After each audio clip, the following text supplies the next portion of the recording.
آثارخانه ملی تاجیکستان در سمت حفظ و نگهداری نگاره‌های تاریخی و نمونه فرهنگ و هنر قدیمی ملی سهمی باریز دارد. این مکان فرهنگی و تاریخی از تالارهای گوناگون عبارت بوده نگاره‌ها را از عصر سنگ تا دوران صاحب استقلالی وطن تجسم می‌نمایند. در سال 2019 در آثارخانه ملی گوشه‌های نو تأسیس یافتند که در آنها اکسپونات‌های جالب را می‌توان تماشا کرد. گزارش همکارانمان در این موضوع.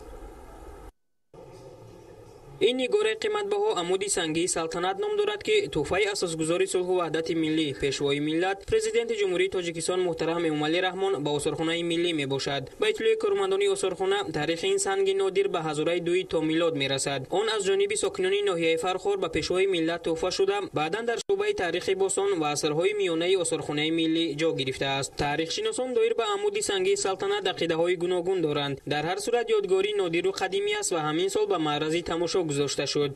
قسمت دیگر این اکسپونات‌های نوی که با اکسپدیسیون وارد گردیده است این یک قطار تحفه‌های هستند که از جانب کشورهای گوناگون با پیشوای ملت محترم امومالی رحمان قبلا اهدا گردیدند.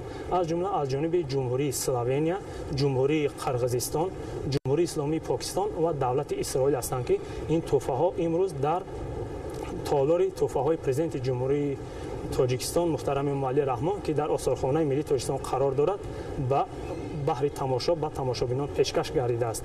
با اطلاع کارمندان آثارخانه ملی در سال 2019 تماشابینان میتوانند در همه شعبه‌ها نگاره‌های نو را ببینند. در مجموع در 4 شعبه آثارخانه نزدیک 120 اکسپونات گوناگون به معرض تماشا گذاشته شدند. از جمله در شعبه طبیعت گوشه گشوده شد که نمودهای گوناگونی رسانی‌های کشور را در بر میگیرد. طور معلوم است عالم نباتات تاجیکستان بایورنگین میباشد. از این رو مسئولین آثارخانه ملی در این گوشه تنها 58 نمودی رسانه شفابخشی را که الکی در طب استفاده میشوند پیشنهاد تماشابینان کردند. وارد نمودن تغییر و الهه‌ها با اکسپدیسیون که مکمل نمودن اکسپدیسیون آثارخانه ملی تاجیکستان بهر جلب بیشتر تماشابین و همچنین خوبتر و بهتر معرفی نمودن آن اشیاءهای تاریخی که از گذشتگان ما تا به امروز باقی ماندند و بهر رشد و نموی حس وطن دوستی و وطن پرستی هر یک شهروند حدود امروزه تاجیکستان نگرانیده شدند. باید گفت طول عصرهای گذشته نیاگان خلق تاجیک از خود میراث زیادی معنوی و مادی باقی گذاشتند که در سمت معرفی ملت و فرهنگ تاجیک نقش باریز دارند. نمونه این یادگاری‌ها را امروز میتوان در آثارخانه ملی تاجیکستان تماشا کرد. مخصوصا اکسپونات‌های نوی که در سال روان بخشیده به اعلان شدن سالهای 2019-2021 همچون سالهای رشد دهات، سیاحی و هنرهای مردمی به معرض دید برآورده شدند. جالب و دیدنی اند و برای هر نفر خاصه دوستداران تاریخ و فرهنگ پسند خواهند آمد.